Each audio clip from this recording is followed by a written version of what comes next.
Hello guys, this is Hexagon0, and the first thing you may be noticing is that yes, this is in fact a post commentary, not an actual in-game commentary. Yeah, due to a little funky screw up and me not clicking the checkbox on Fraps, we are doing this post. Great. And the next one will be like this too, because I decided to record 2 games tonight. Alrighty. Anyway, this map is Propaganda, and it's the second to last map from the Dragon's Teeth DLC that I have covered in the last 2 Commander Mode episodes. And right now, we are currently winning. And we're doing fairly well here, and this is something... You're not missing much from the commentary that I did do. Well, I thought my voice was being recorded. It was mostly just me discussing battle strategy and where people were going, and you can see that fairly obviously. And if not, I'll point it out. This cruise missile gets nothing, by the way, except for half a building. I should have fired it at the building. Taking out more people. Anyway, in this game, the reason why we're doing so well is because our team is moving like in a circle, if you will, or at least an ellipse on the battlefield. We're moving from objective to objective to objective, just taking it, then moving on to the next one, and we're ensuring that the enemy is kind of following our pattern. Heck, maybe we're following the enemy, but since we're winning, I'm inclined to agree that they're following us. But essentially what we're doing is, if we started at A, for say, we went from A to C to E to D to B, then A to C to E to D to E to... Yeah, you get my point, essentially. We're moving in a circle. And this, of course, enables the enemy to kind of take back points behind us, but of course we take back points before they do. Or at least we take them back quick enough so the ticket bleed doesn't counter us enough. Or that much at all. That's kind of what we're doing, whether this was on purpose or accidental, because well, we may only have like 20 people in our team. I do find it highly unlikely that we actually did anything.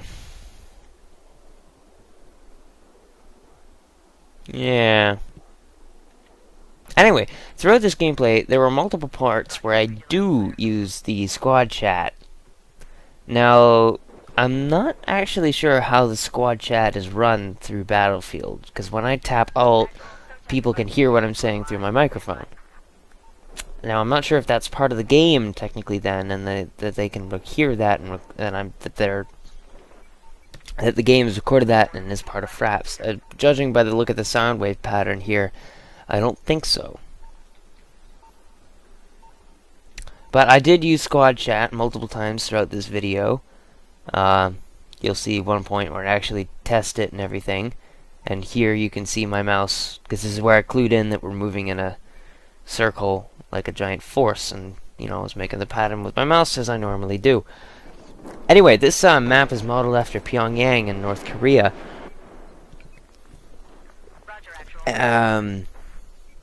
So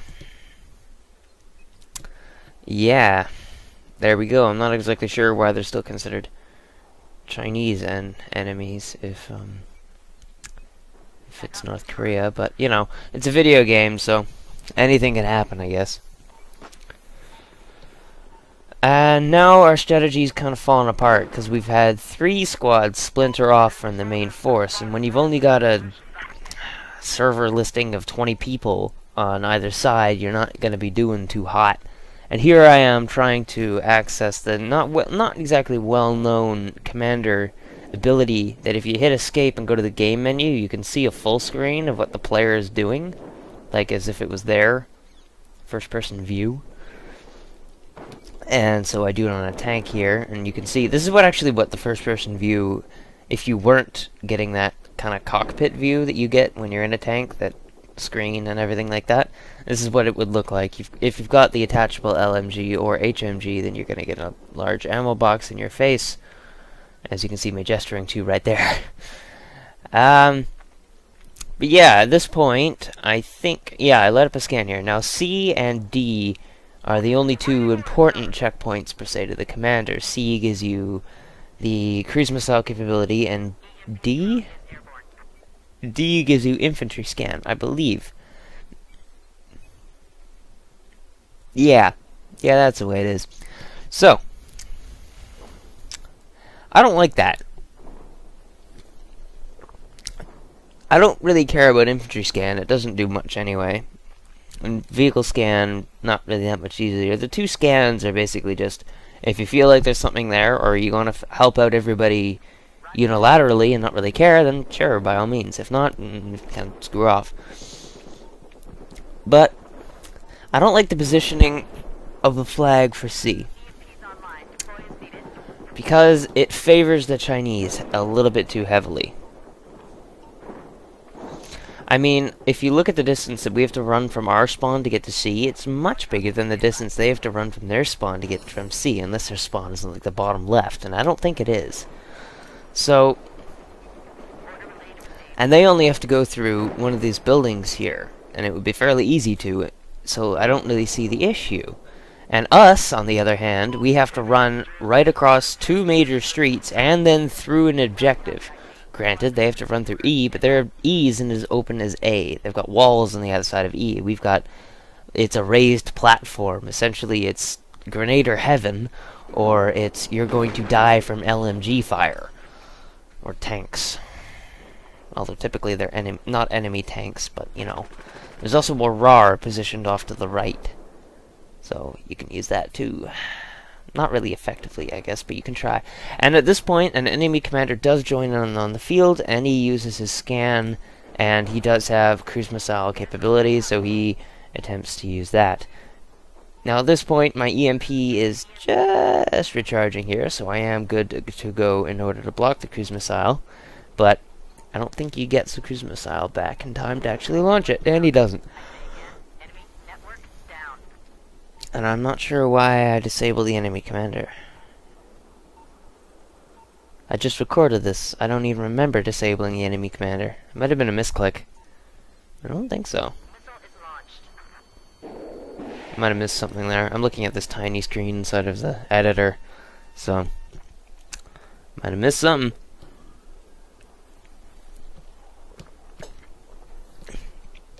Now, with the appearance of an enemy commander on this map, it makes it rather complicated to actually do anything.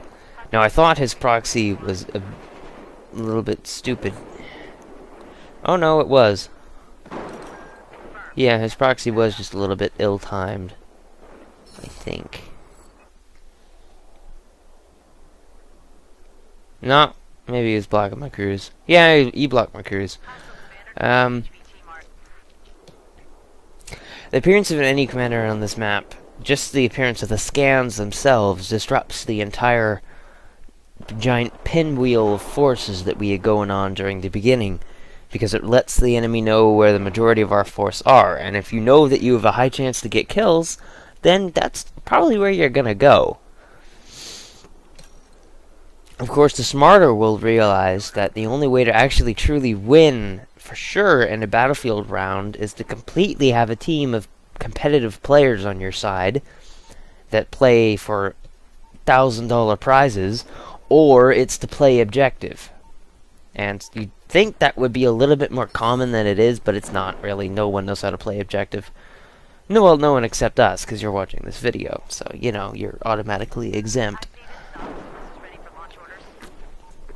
And now you know the secret to winning a battlefield match. Capture objectives and hold them for as long as possible, unless holding them proves inefficient to actually winning.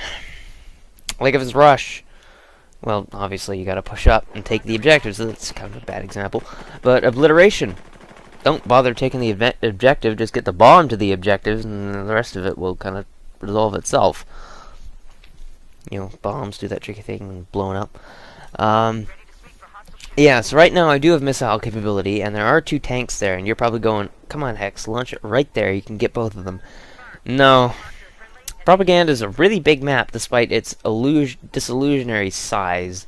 Because if you see me drop a scan here in about a couple seconds, or maybe I'll drop my cruise missile first, it's kind of big. So the cruise missile wouldn't hit both tanks anyway. It might get that one little infantry guy. And those tanks have moved now. I don't like going after vehicles anymore because I move too fast. Infantry, for some reason, is slowing down.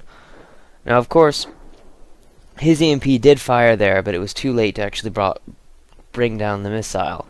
So it landed, not that I got any kills anyway. Yay. Because even if it detonates just above the ground, it could still kill people through the blast radius. Yay. And this is... I can talk about that in the next episode that I also did not record adequate narration for due to not clicking a checkbox in Fraps. Oops. I kind of want to try out NVIDIA Shadow Play to see if that records any more decently than Fraps, or at least allows me to record Crisis, because I do want to still output Crisis, because I've got Crisis 2 and Crisis 3 in my channel, but I don't have the original Crisis, and I kind of want to add that game to my portfolio, if you will. Of course, I don't really want to install Crisis onto my laptop. I'll probably install it onto my main guy, in which case it'll be Raptor's, or AMD's new DVR program that's supposed to be installed with the newest version of Raptor. For some reason, I don't have it, despite the fact that I'm approved for everything. But, you know, whatever. I'm not all that concerned. So, anyway, that was Propaganda. It's a pretty good map. It's a kind of a throwback to another Battlefield games map, and people really like it, particularly because of the snow. It's an okay map to me, but, you know, no map is perfect. Except for Metro. Metro is obviously perfect. Anyway, I would like to thank you guys for watching. Please remember to like, favorite, subscribe, comment, and all of that stuff, and I will see you guys next time. This is the Hexagon Zero, signing out.